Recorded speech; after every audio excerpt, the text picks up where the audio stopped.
जाकी रही भावना जैसी, प्रभु मूरत देखी तिन तैसी।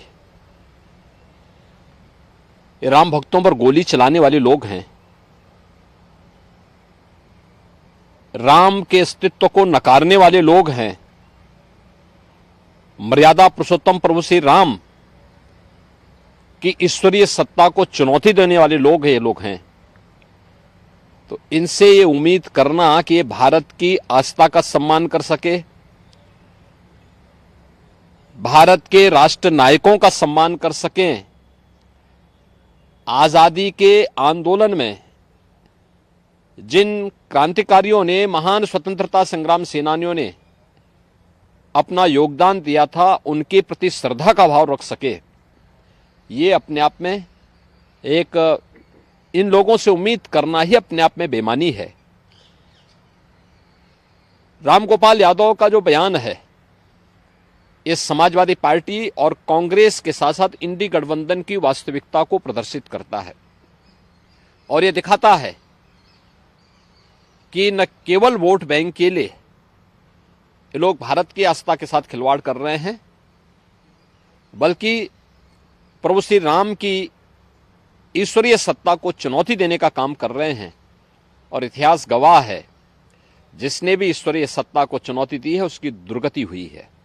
सर, प्रधानमंत्री जी ने भी एक इंटरव्यू में कहा है कि विपक्ष द्वारा राम मंदिर के फैसले को बदलने की मंशा एक खतरनाक इशू है। देखो, ये लोग तो हमेशा से ही अयोध्या में से राम मंदिर का विरोध करते रहे हैं। कांग्रेस हो, सपा हो, आरजेडी हो, डीएमके हो, ये सभी, नेशनल कॉन्फ्रेंस हो, ये सभी एक ही थैली के चट्टे बट्टे हैं, जिनकी भावनाएं हिंदुओं के विरोध में जाती हैं, भारत की आस्था के विरोध में जाती हैं, जिनका चरित्र तुष्टीकरण की नीति को पोषक करने वाला आतंकवाद समर्थक और मर्यादा पुरुषोत्तम प्रभु श्री राम के आदर्शों के विपरीत जो लोग सदैव आचरण करते रहे हैं, ऐसे लोगों से इससे ज्यादा उम्मीद नहीं की जा सकती है। लेकिन ईश्वरीय सत्ता को चुनौती देने का मतलब विनाशकाली विपरीत बुद्धि, और यही वक्तव्य इन लोगों के आ रहे हैं। इनकी वास्तविक चरित्र को जनता के जनार्दन के सामने ये रख दे रहा है।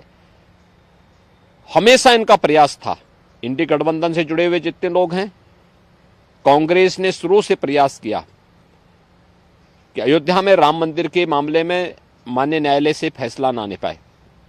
वो रोड़े अटकाते थे, ये स्वयं बैरियर बने हुए थे। इसके बाद जब ये मामला माननीय उच्चतम न्यायालय में भी गया, तब भी इन्होंने 9 वर्ष 7-8 वर्षों तक कुछ भी नहीं होने दिया इसमें। तो बाद में मोदी जी के नेतृत्व में जब सरकार बनी और फिर प्रक्रिया आगे बढ़ी, फिर राज्य में भी सरकार बनी और फिर इस प्रक्रिया को तेजी के साथ आगे बढ़ाया गया। आज माननीय उच्चतम न्यायालय ने फैसला दिया, आदरणीय प्रधानमंत्री जी के मार्गदर्शन और उनके नेतृत्व में आज अयोध्या में भव्य मंदिर का निर्माण, और देश और दुनिया का कोटि कोटि श्रद्धालु आकर के अपनी श्रद्धा को व्यक्त कर रहा है, एक नई अयोध्या का दर्शन कर पा रहा है। तो स्वाभाविक रूप से कांग्रेस, सपा या इंडी गठबंधन से जुड़े हुए लोगों का, जिनका चरित्र ही राम विरोधी है, भारत विरोधी है, आतंकवाद समर्थक है, रामद्रोहियों के साथ लोग खड़े हुए हैं, इनसे इससे ज्यादा उम्मीद नहीं करनी चाहिए। कितनी मंशा इनकी खतरनाक रही होती अगर कहीं सत्ता में आ जाते, जिसका देखो, प्रधानमंत्री ये लोग आज भी जो रामगोपाल यादव कह रहे हैं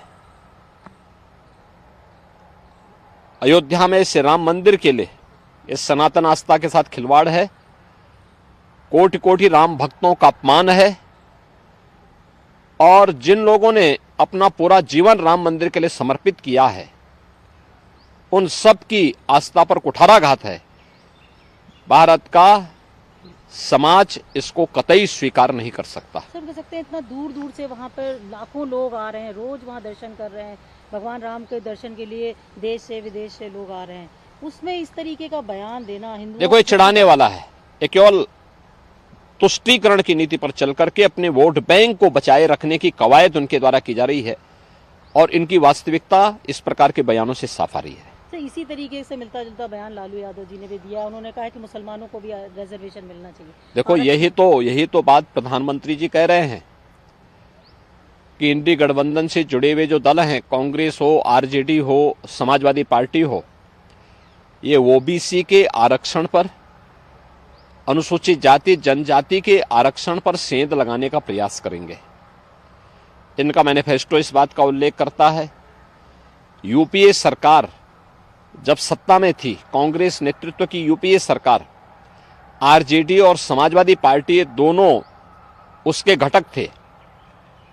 उस समय इन लोगों ने रंगनाथ मिश्रा कमेटी और सच्चर कमेटी गठित की थी।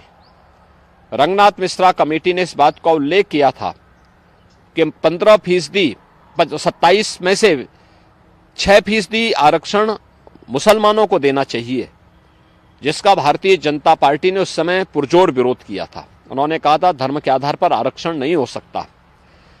फिर सच्चर कमेटी गठित करके इन लोगों ने अनुसूचित जाति और जनजाति के साथ आरक्षण में सेंध लगाने का कुत्सित प्रयास किया था।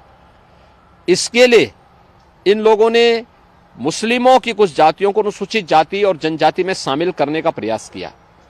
भारतीय जनता पार्टी ने भी इसका विरोध किया था, क्योंकि बाबा साहब भीमराव अंबेडकर धर्म के आधार पर आरक्षण के विरोधी थे।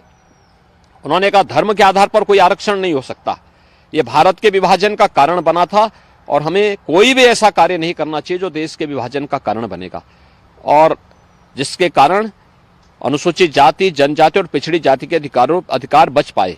लेकिन कांग्रेस को, समाजवादी पार्टी, आरजेडी को जब भी अवसर मिलेगा, ये अनुसूचित जाति, जनजाति और पिछड़ी जाति के आरक्षण के अधिकार में सेंध लगा करके इन्हें जबरन अल्पसंख्यकों को देने का कुत्सित प्रयास करेंगे। कह सकते हैं कि लालू यादव जैसे लोगों का बयान बिल्कुल तुष्टीकरण के एकदम साफ। देखिए, भारत के विभाजन की आधारशिला इनके द्वारा रखी जा रही है, जिसको मतदाताओं को, जिस पर अपना जवाब देना चाहिए और इनको पुरजोर, इनको जवाब देते हुए इनको नकारना चाहिए।